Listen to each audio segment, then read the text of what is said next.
Hello, welcome to the Real Bit Wars. I hope you've been enjoying the game collection video series that I've been doing. Today is a console that is very near and dear to my heart. We are going to cover my Intellivision collection. That is the first console that my family had when I was a child. And I do aim to collect all of them complete in box with manuals and overlays and the whole 9 yards, but there are some of them which I have settled for loose cartridges as sort of placeholders until I can get more complete copies of them. Some of these I do have manuals or overlays for, I just am missing the boxes. River Raid is a little bit uncommon, but that copy there I got rather cheap because the label is so damaged.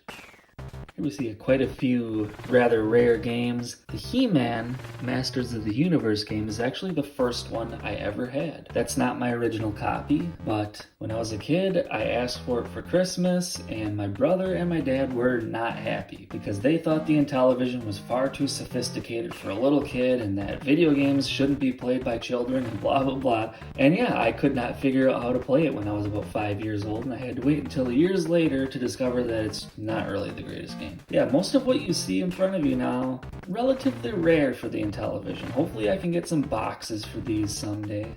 So if you are unaware, a lot of the first-party Intellivision games are in color-coded boxes based upon genres, and we'll get the sports ones out of the way right away here, which come in these blue boxes. They also do have boxing, there's PGA Golf, NBA Basketball, NHL Hockey, and NASL Soccer.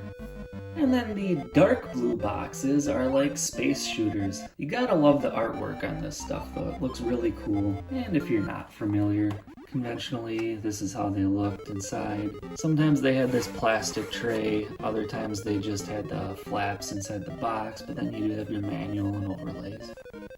And here we have the Intellivoice games, which came in these sort of beige colored boxes. Check that out. I also do have a complete in-box Intellivoice to go with them. And I do also have the Intellivision Model 1 console complete in box as well. Next we have two very lonely orange boxes for the educational games. Aren't they adorable? We have the purple ones. I believe they refer to these as the strategy games. Well, you can see stuff like checkers and backgammon. And green was like the gambling line of games. Because who doesn't love horse racing? The red boxes are considered like an action lineup. Sharpshot is a pretty cool one. They took, I believe it was 3 different Intellivision games and combined them into like mini games with time limits and stuff. That's a really fun one. Here we have some more of them. Advanced Dungeons and Dragons. That is one of my favorite Intellivision games right there. And there is another one. Shark, again, one of my favorite games on the console. There, Night Stalker, probably my absolute favorite game on the console. Frog Bog, that's a pretty notorious one. Lock and Chase, that's a classic. You may have noticed the Tron game earlier for the Intellivoice. Well, there were 2 more Tron games as well. Here we have the Activision games, and I'll show you they did change up the box style a little bit on these.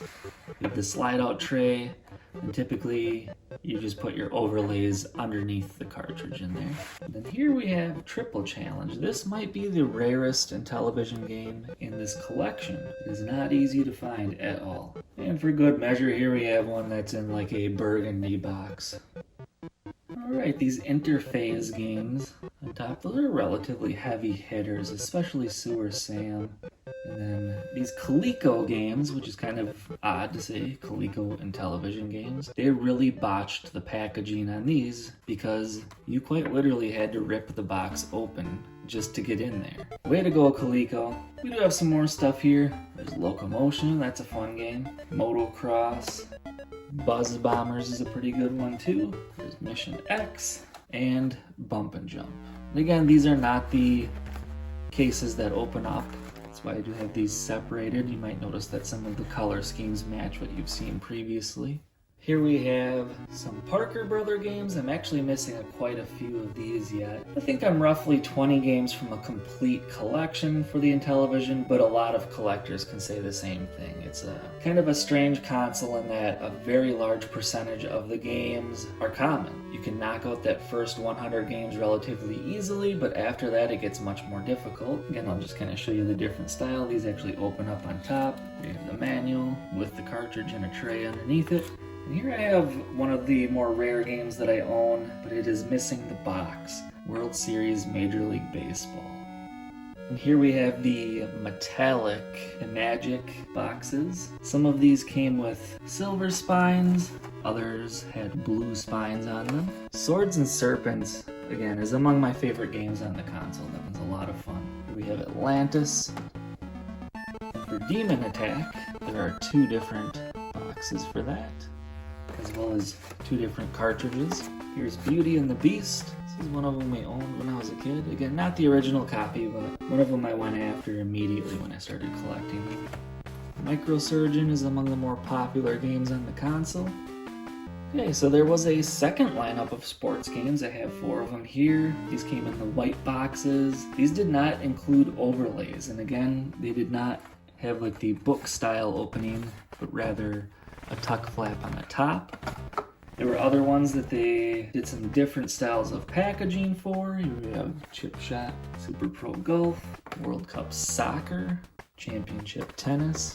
Again, these boxes are similar, they're just different colors. World Championship Baseball is just an update on the original baseball game. And then we did have these Atari soft ones. Unfortunately, I only have the one complete, Centipede.